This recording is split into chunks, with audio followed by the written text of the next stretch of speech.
Everybody, how are you? আশা করি সবাই খুবই ভালো আছেন এবং প্রতিদিন ইংরেজি প্র্যাকটিস করছেন। সো আজকের এই ভিডিওতে আমরা শিখব কিভাবে ক্যান, কুড, মে, মাইট, শুডকে ব্যবহার করে সেন্টেন্সে কোয়েশ্চেন করতে হয়। অর্থাৎ আমরা যখন নর্মালি কোনো একজন মানুষের বিষয়ে জানি তখন তো আমরা বলি সে এই কাজটা করতে পারে, সেই কাজটা করতে পারে না, সে যেতে পারে, সে যেতে পারে না, তার যাওয়া উচিত। বাট আমরা যখন প্রশ্ন করছি কোনো একজন মানুষের বিষয় হয়তো আমরা জানি না সে করতে পারে কিনা, তখন আমরা প্রশ্ন করছি যে সে কি করতে পারে। তখন আমরা প্রশ্নগুলো কিভাবে করব। সো একটা এক্সাম্পলের মাধ্যমে বোঝার চেষ্টা করি, খুব সহজে বুঝতে পারবো। ধরুন আমি বলছি আপনি খেলতে পারেন। সো আপনি খেলতে পারেন এই জিনিসটা আমি জানি, you can play. You can play, আপনি খেলতে পারেন এই জিনিসটা আমি জানি, কিন্তু আমি জানি না আপনি খেলতে পারেন কিনা। তখন যখন আমি আপনাকে কনফার্ম হওয়ার জন্য প্রশ্ন করছি যে আপনি কি খেলতে পারেন, তখন আমি কিভাবে বলবো? তখন আমি ক্যানটাকে সবার আগে নিয়ে আসবো। সো আপনার আগে আমি ক্যানটাকে নিয়ে আসবো, তখন আমি জিজ্ঞাসা করবো can you play, can you play, আপনি কি খেলতে পারেন। তখন আমি একটা কোয়েশ্চেন মার্ক লাগাবো। ধরুন সীমা রান্না করতে পারে। এখন সীমা রান্না করতে পারে এই জিনিসটা আমি জানি না, তখন আমি প্রশ্ন করবো যখন আপনাকে যে সীমা কি রান্না করতে পারে, তখন আমি ক্যানটা শুরুতে নিয়ে আসবো, তারপর আমি সীমাকে আনবো। ক্যান সীমা কুক, সীমা কি রান্না করতে পারে, একটা কোয়েশ্চেন মার্ক লাগিয়ে দেবো। সে ডান্স করতে পারে। সো সে ডান্স করতে পারে, আমি যদি জানি সে ডান্স করতে পারে তখন তো আমি বলবো হি ক্যান ডান্স। বাট আমি যখন প্রশ্ন করব সে কি ডান্স করতে পারে, তখন আমি বলবো ক্যান হি ডান্স, সে কি ডান্স করতে পারে।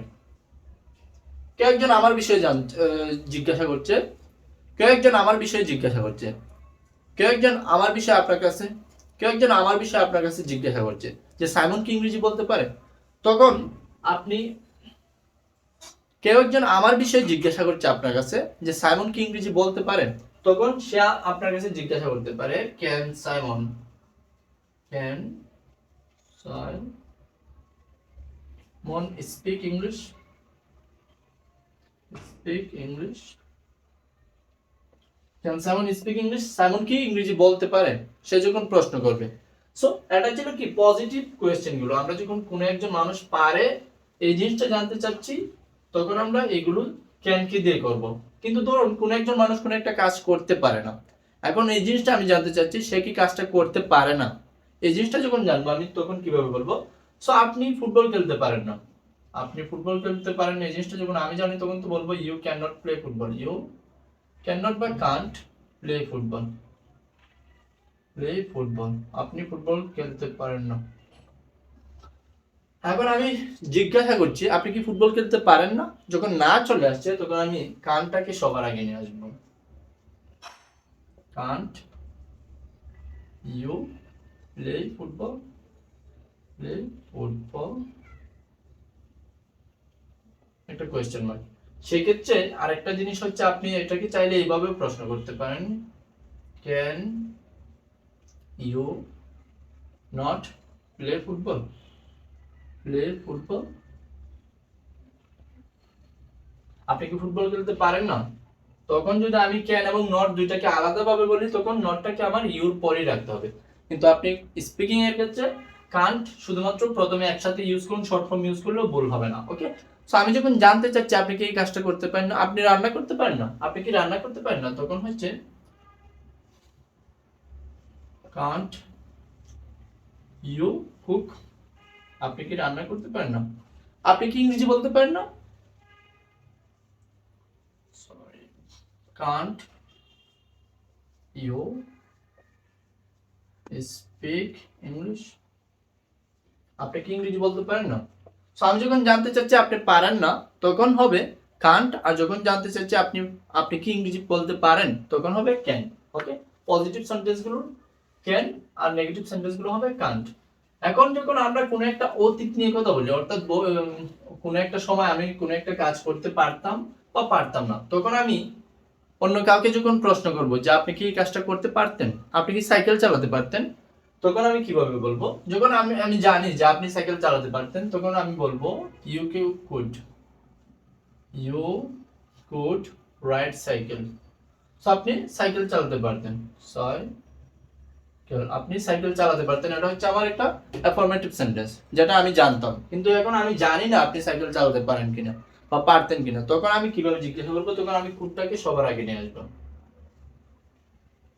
Could you ride cycle?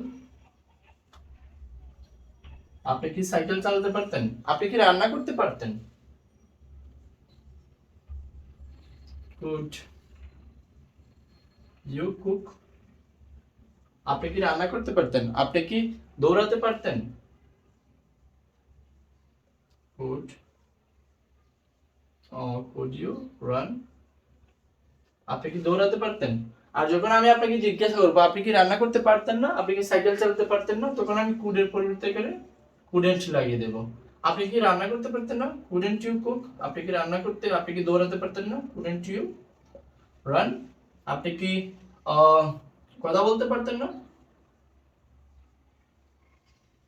Couldn't you speak English? Speak English? আপনি কি ইংরেজি বলতে পারতেন না? সো আমি যখন জিজ্ঞাসা করবো আপনি কি পারতেন না, তখন কুডেন্ট হয়ে যাবে। ঠিক একইভাবে আমরা যখন কোনো একটা প্রশ্নে বলছি যে তোমার কোনো একটা কাজ করা উচিত, আপনার ইংরেজি শেখা উচিত, আপনার রান্না করা উচিত, তার আসা উচিত, এখন আমি যখন প্রশ্ন করব আপনার কি আসা উচিত, তখন আমি বলবো সো আপনার আসা উচিত, you should come. You should come, আপনার আসা উচিত। কিন্তু আমি যখন প্রশ্ন করছি আপনার কাছে জানতে চাইছি আপনার কি আসা উচিত, তখন আমি শুডটাকে সবার আগে নিয়ে আসবো। Sorry, should you come? আপনার কি আসা উচিত? তার কি যাওয়া উচিত? Should he go? Should he go? আমাদের কি প্র্যাকটিস করা উচিত? Should we practice? আমাদের কি প্র্যাকটিস করা উচিত? এখন আপনি উত্তর দিতে পারেন yes we should practice. Yes we should practice. সেটা হচ্ছে আপনার উত্তর, উই শুড প্র্যাকটিস, আমাদের প্র্যাকটিস করা উচিত। ওকে, বাট আমরা যখন প্রশ্ন করব তখন হেল্পিং ভার্বটা অর্থাৎ মোডাল ভার্বটাকে সবার আগে নিয়ে আসতে হবে। ঠিক একইভাবে আমি কোনো একটা কাজ করতে পারি আবার নাও পারি, তখন আমরা এই সেন্টেন্সগুলো কিভাবে ইউজ করব? বেসিক্যালি আপনি যখন কোনো একটা সম্ভাবনা বুঝান সে কি আসতে পারে, তখন আপনি মেড ইউজ করে সেন্টেন্সের কোয়েশ্চেন করতে পারেন। সম্ভাবনা কম বা বেশি সেই ক্ষেত্রে আপনি মেড ইউজই করতে পারেন। সো আমি যখন বলছি সে আসতে পারে, আমি সম্ভাবনা যদি বেশি বুঝাই তখন তো আমি বলি হি মে কাম, সে আসতে পারে। হি মে কাম, সে আসতে পারে। বাট আমি প্রশ্ন করছি সে কি আসতে পারে, যদি সম্ভাবনা বুঝাই তখন আমি মেটাকে সবার আগে নিয়ে আসবো। মে হি কাম টুডে, প্রশ্ন যখন আমি করব তখন মে হি কাম টুডে, সে কি আসতে পারে? মে হি কাম টুডে, সে কি আসতে পারে, আর সে কি আজকে আসতে পারে। বাংলাদেশ জিততে পারে, এখন সম্ভাবনার অর্থে আমি বাংলাদেশকে যখন প্রশ্ন করছি বাংলাদেশ কি জিততে পারে, তখন মে বাংলাদেশ উইন টুডে, আজকে কি বাংলাদেশ ম্যাচটা জিততে পারে। তখন আমি প্রশ্ন করছি সে কি জয়েন করতে পারে,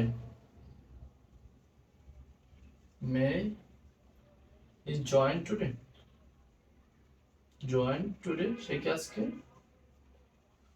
জয়েন করতে পারে। অর্থাৎ আমরা যখন কোনো একটা প্রশ্ন করব তখন শুধুমাত্র আমাদের যে মোডাল ভার্বটা আছে মে, শুড, ক্যান, কুড, এগুলোকে সবার আগে নিয়ে আসতে হবে। সো এইভাবে আমরা কোনো একটা প্রশ্ন করতে পারি। এখন আপনি যেভাবে প্র্যাকটিস করবেন তখন আপনি প্রথমে একটা প্রশ্ন করবেন ক্যান উই প্র্যাকটিস, আমরা কি প্র্যাকটিস করতে পারি? Yes we can practice. Should we go, আমাদের কি যাওয়া উচিত? Yes we should go. বা আমাদের যাওয়া উচিত না, no we shouldn't go. Okay, তুমি কি ইংরেজি বলতে পারতে? Could you speak English? Yes I could speak English. So এইভাবে বলার প্র্যাকটিস করবেন, তাহলে সেন্টেন্সের কনসেপ্টগুলো ক্লিয়ার হবে।